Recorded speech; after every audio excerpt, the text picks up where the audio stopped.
अगर आप चाहे ना तो रस्सी बम को एटम बम बना दे, कोयले को सोना बना दे। ये क्या दीदी, आप आज बिना अच्छा काम किए खा रही हो, और वो भी बिना किसी का इंतजार किए बेशर्मों की तरह। अब मैंने लाइफ में इतना कुछ अचीव कर लिया है कि अब मैं बिना कुछ किए भी खा सकती हूँ। अच्छा, क्या है वो लाइफ टाइम अचीवमेंट? अरे एक नहीं कई हैं। मरते हुए पीटर को बिजनेसमैन बना दिया, जेब कतरे जेम्स को मिलान में फेमस कर दिया, और वो भिखारी जैसा दिखने वाला मुकुल है ना, उसे राइटर बना दिया।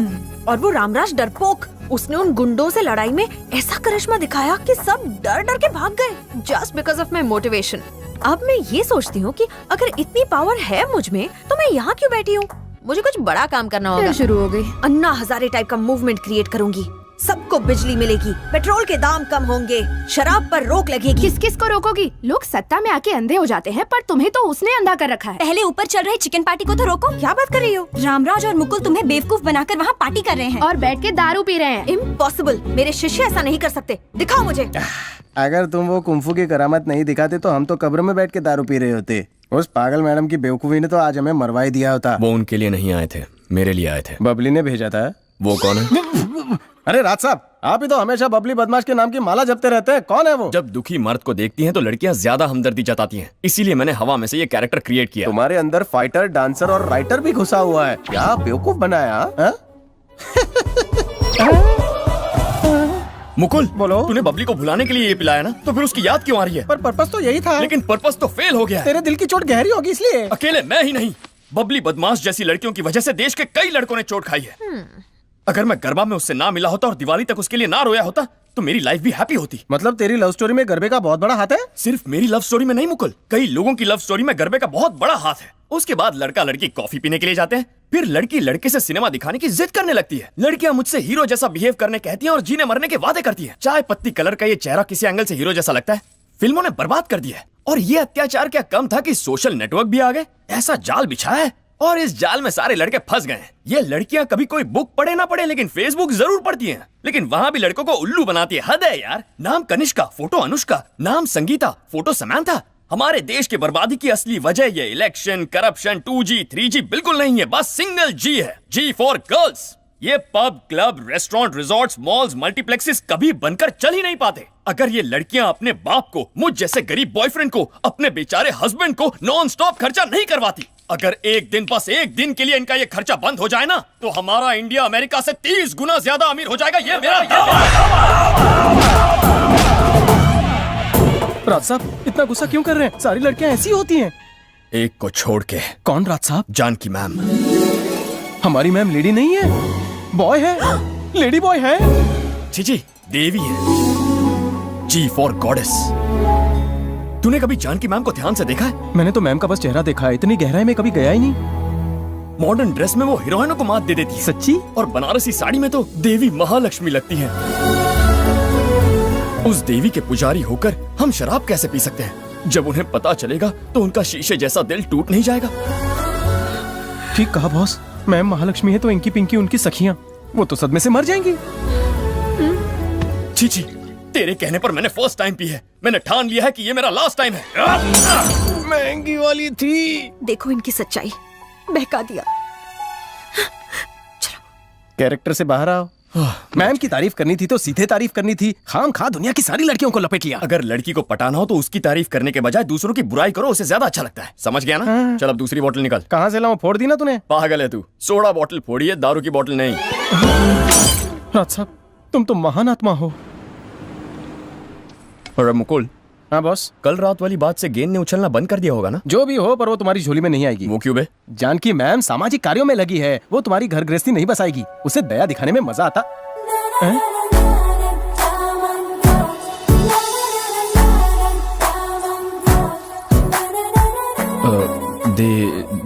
देवी महालक्ष्मी जैसी ना? अरे मेरे दिल की बात आपने कैसे जान ली? आपने कैसे जान ली? मैंने ही तो तुम दोनों को सुधारा है, मैं कैसे नहीं जानूंगी? करेक्ट मैडम, मैं जानता हूँ कि आपको तारीफ से नफरत है, पर आज आप मुझे मत रोकिएगा प्लीज। क्या रामराज, बात घुमाओ मत, बता भी दो। बिना बात घुमाए डिटेल में कहना चाहूंगा कि आज आपके बालों को देखकर कोई भी दीवाना हो जाएगा, है ना? ऐसा हो भी सकता है। ये गर्दन गर्दन। हाँ? गर्दन क्या बे? नेक नेकलेस के लिए होती है। वल्गर मत बन मुकुल, कमर नेशनल हाईवे होती है। ये जरूर सड़क छाप है, तभी इसे सब कुछ सड़क की तरह दिखता है। Shut up. कवि को इस तरह की उपमा देना अलाउड होता है।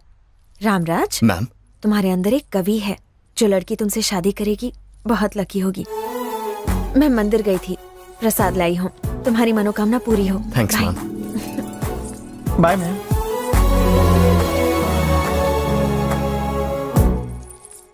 राज साहब, तू मामूली बैट्समैन नहीं है, ऐसी गेंद मारे कि सीधा सिक्सर। डीआईजी बलराम हमारे डिपार्टमेंट के एक सिंसियर अपराइट ऑफिसर थे जो अनफॉर्चुनेटली माफिया की गोली के शिकार हुए। मिस्टर बलराम की टीम से जुड़े एक young officer mister Aadesh will share his feelings with अस।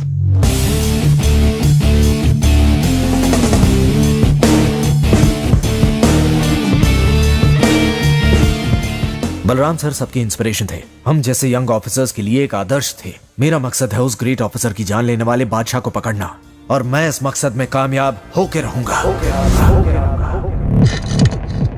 जैसे खाने में मूंगफली, जैसे नाच में कथकली, जैसे जानवरों में छिपकली और एक्शन में मैं मोहम्मद अली हूँ। मुझसे बच के जाएगा कहाँ? तुझे खोज कर पैर से मसल कर तेरी मसकली बना दूंगा। One more. क्या हुआ? सूरज मेरा वाला दिखा। अभी शो यू। जैसे खाने में मूंगफली, जैसे नाच में कथकली, जैसे जानवरों में छिपकली, वैसे एक्शन में मैं मोहम्मद अली हूँ। मुझसे बच के जाएगा कहाँ? तुझे खोज कर पैरों में कुचल कर तेरी मसकली बना दूंगा। That's it, boss.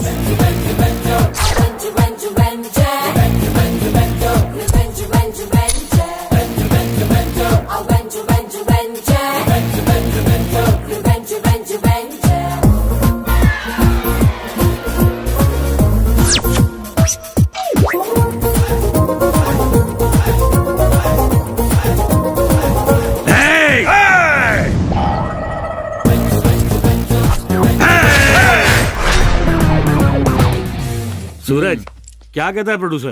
कह रहे हैं अगली फिल्म में आपको डायरेक्टर कम हीरो बनाएंगे। अरे मजाक मत कर। उससे कहो कि वो पैसे लगाए, मेरे काम में टांग मत अड़ाए। हाँ बताओ, तुम्हें कैसी लगी बेबी? सुपर्ब है सर, माइंड ब्लोइंग। क्यों रामराज? Correct ma'am.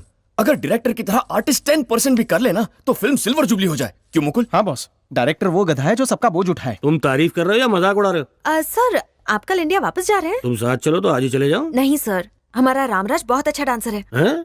इस रामराज को सही काम मिले तो ये बड़े बड़ों की छुट्टी कर सकता है। मैम? तुम्हारा टैलेंट मैं जानती हूँ रामराज। तू कौन है? हाँ? इसकी चमची है जो इसकी तरफदारी कर रही है। हाँ ना सूरज। ए, फिल्म इंडस्ट्री में आना सिनेमा हॉल में घुसना जितना आसान है क्या? यहाँ अकलमंद लोग आते हैं। शांति भाई शाह, राकेश घई, राजकिशोर हिरानी, करण बाबू जौहर, जहरीला नाग प्रसाद, ऐसे महान लोग हैं इंडस्ट्री में। तेरे जैसे नत्थु खैरे नहीं। Shut up! सूरज, क्या करेगा वो? क्यों मैं बुढ़े? कौन है रागेरा? तू है नत्थु खेरा। सिनेमा पर कलंक है तू। समझता क्या है? राजकिशोर हिरानी कहाँ और तू कहाँ? राजकिशोर हिरानी की किसी एक फिल्म का नाम तो बता। तब तक थी जान। अबे ये फिल्म महेश चोपड़ा की आखिरी फिल्म है। महेश चोपड़ा। मैडम शांत हो जाइए मैडम, आप इमोशनल हो गई। ये लड़की है इसलिए छोड़ दिया, वरना काम तमाम कर देता। मेरी वाली वीडियो देखी है ना? एक और मारो। राजकिशोर हिरानी की फिल्म के नाम पे तू महेश चोपड़ा की फिल्म बता रहा है। अब मुझे महेश चोपड़ा की फिल्म का नाम बता। तब तक थी जान। इसी पर तो मारा था तूने। दूसरी फिल्म का नाम बता। वो थी गुंडे ऑफ वसेपुर। गुंडे ऑफ वसेपुर? हाँ, नहीं थी। इस फिल्म का डायरेक्टर है अनिरुद्ध कश्यप। तू तो इंडस्ट्री का विकिपीडिया है गुरु। उससे भी ज्यादा। इससे ज्यादा? अच्छा तो तू मुझे ये बता कि नई जंजीर फिल्म में तेजा का रोल किसने अदा किया है? अजीत साहब ने। और किसने? करेक्ट आंसर देने पे मारता है। तू पुरानी फिल्म की बात बता रहा है। उस फिल्म में विलन अजीत तेजा बना था, लेकिन नई जंजीर में रामचरण तेजा फिल्म का हीरो है। ये कौन है? चिरंजीवी का बेटा। रामचरण तेजा का नाम तो मैंने जिंदगी में पहली बार सुना है। क्या? रामचरण तेजा को नहीं जानता? रामचरण तेजा को नहीं जानता? मैडम क्या कर रही है? मैडम का मूड खराब कर दिया। चलिए चलते हैं मैडम। सूरज, ये सब तो मेरी धोबे की कुत्ते की तरह पिटाई करके चले गए। बिल्कुल आपकी फिल्म की तरह। ये क्या मैम, आप इतना कूल रहती हैं, अचानक क्या हो गया? उसने तुम्हारे साथ बुरा बिहेव किया। वो बेसिकली बुरा है मैम, सबके साथ ऐसा करता है। किसी से भी करे, तुम्हारे साथ नहीं। क्या फर्क पड़ता है? बहुत फर्क पड़ता है। पर क्यों? रामराज, मुझे इरिटेट मत करो। मैंने कह दिया ना, तुम अलग हो तो हो, खत्म। मेरा मकसद पूरा होने ही वाला है।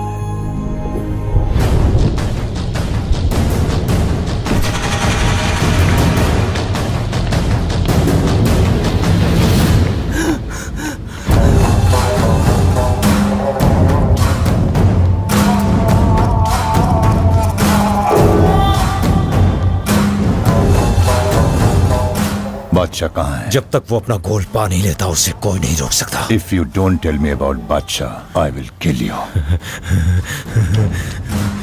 तू मुझे मारना चाहता है ना? तो मारना। Kill me! Kill me!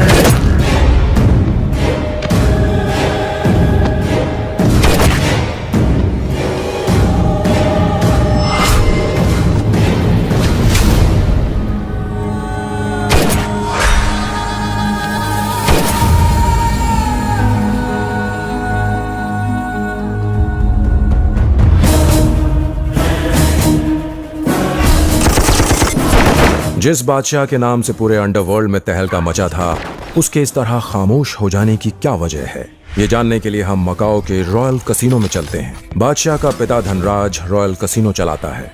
साधु भाई के इनकम का 80% इसी रॉयल कसिनो से आता है। साउथ ईस्ट एशिया को कब्जे में रखने वाला साधु भाई भी हांगकांग में घुसने की हिम्मत नहीं करता था, जिसकी वजह थी खतरनाक विक्टर और उसका बेटा बेरहम जॉनी। हांगकांग को अपना बेस बनाकर जॉनी इंडिया में ड्रग माफिया और लड़कियों की सप्लाई के काम को अंजाम देता था। अब पहली बार उसकी नजर धनराज के कसीनो पर थी। अजय, हांगकांग विक्टर का एरिया है, पैसा हिफाजत से बैंक में डालना और याद रहे विक्टर बहुत खतरनाक है। ओके दादा।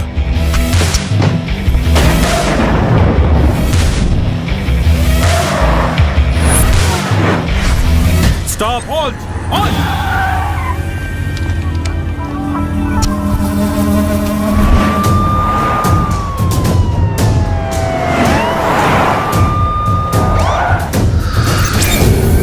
Come on, get down, get down.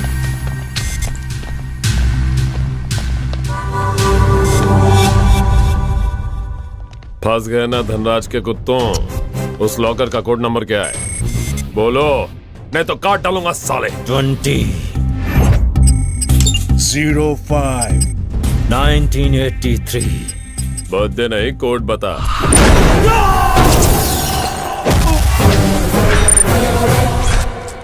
Hey Johnny, तुझे कैश ले जाने का डेट पता चल जाएगा, वैन का रूट पता चल जाएगा, तिजोरी का कोड पता चल जाएगा। पर तुझे धनराज के शेर बेटे का पता भी नहीं चलेगा कि कब उसने तेरे इलाके में कदम रख दिया।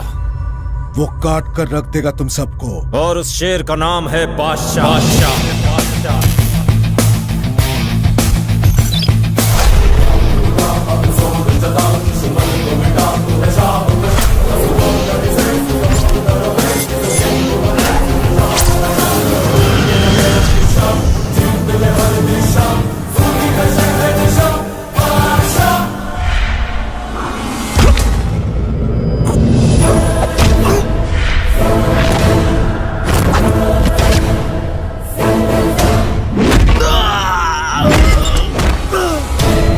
बादशाह को छूने वाले हाथ के टुकड़े टुकड़े हो जाते हैं। ये हांगकांग है, मेरे बाप विक्टर का एरिया। ये एरिया कुत्तों का होता है, शेरों का नहीं।